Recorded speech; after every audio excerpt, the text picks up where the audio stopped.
ఓం కాలభైరవాయ నమః. కామారెడ్డి జిల్లా రామారెడ్డి మండలంలోని ఇస్సన్నపల్లి గ్రామంలో గల శ్రీ కాలభైరవ స్వామి దేవస్థానము 1000 సంవత్సరాల నాటి అత్యంత పురాతనమైన దేవస్థానం ఇది. ఈరోజు మన చిత్రకళ లోకంలో తిలకిద్దాం రండి. సమస్త విషయాలకు అతీతంగా గోచరించేదే కాలం. శివుడిని ఎంతగా ఆరాధిస్తామో శివుడి యొక్క అంశ అయిన కాలభైరవ స్వామిని కూడా అంతే ఆరాధిస్తాము. ఇక్కడ ఎన్నో విశేషాలు నెలకొన్నాయి. ఇది స్వామివారి ఉత్సవరథం. ఈ ఆలయం అంతా కూడా 6 ఎకరాల్లో విస్తారంగా విశాలంగా నిర్మితమై ఉంటుంది. ఇక్కడికి వచ్చే భక్తుల సౌకర్యార్థం ఇక్కడ గదులనైతే నిర్మించారు. వచ్చిన భక్తులకు బస చేయడానికి ఇక్కడ 30కి పైగా గదులనైతే ఏర్పాటు చేశారు.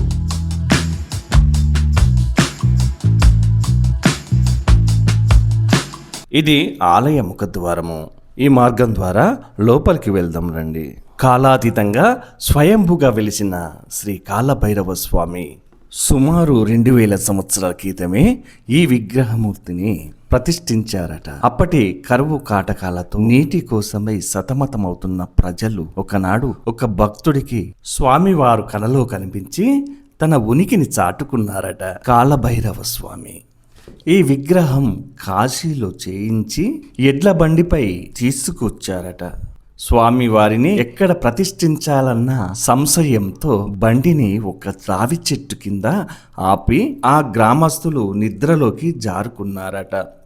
అర్ధరాత్రి సమయంలో ఓ వ్యక్తికి స్వామివారు కలలో కనిపించి నా స్థావరం ఇక్కడే అని చెప్పి అదృశ్యమయ్యారట కాలభైరవ స్వామి. కొంతసేపటి తర్వాత పెద్ద శబ్దం వచ్చిందట. భయంతో అక్కడున్న వారు పారిపోగా బండి మీద పడుకుని ఉన్న విగ్రహం నిటారుగా నిలిచిందట.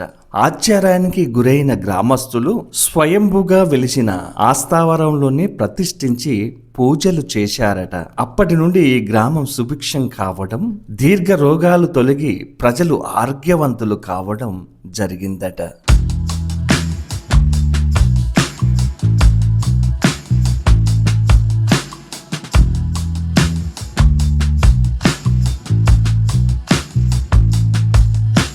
ఇక్కడికి భక్తులు తెలంగాణ వల్లే కాకుండా మహారాష్ట్ర, తమిళనాడు, ఆంధ్రప్రదేశ్ నుంచి ఇక్కడికి వస్తూ ఉంటారు భక్తులు. ఇక్కడ ఉపాలయాలు కూడా ఉన్నాయి. శివాలయం, శనీశ్వరాలయం ఎంతో అందంగా నిర్మించారు.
ఈ ఆలయం శనీశ్వరాలయం.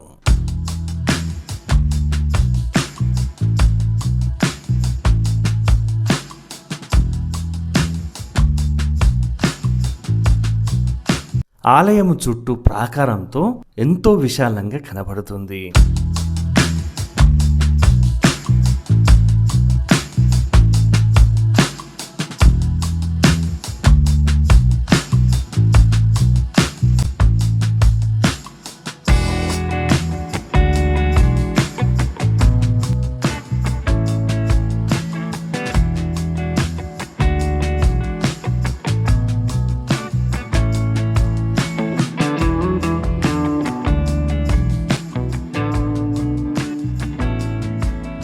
స్వామివారికి ప్రతి బహుళ అష్టమి రోజున శ్రీ కాలభైరవ హోమం నిర్వహిస్తారు.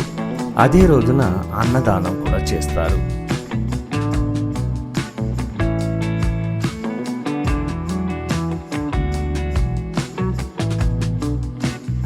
ఇక్కడికి వచ్చిన భక్తులు బిందెలతో జలాభిషేకం చేస్తూ ఉంటారు స్వామివారికి.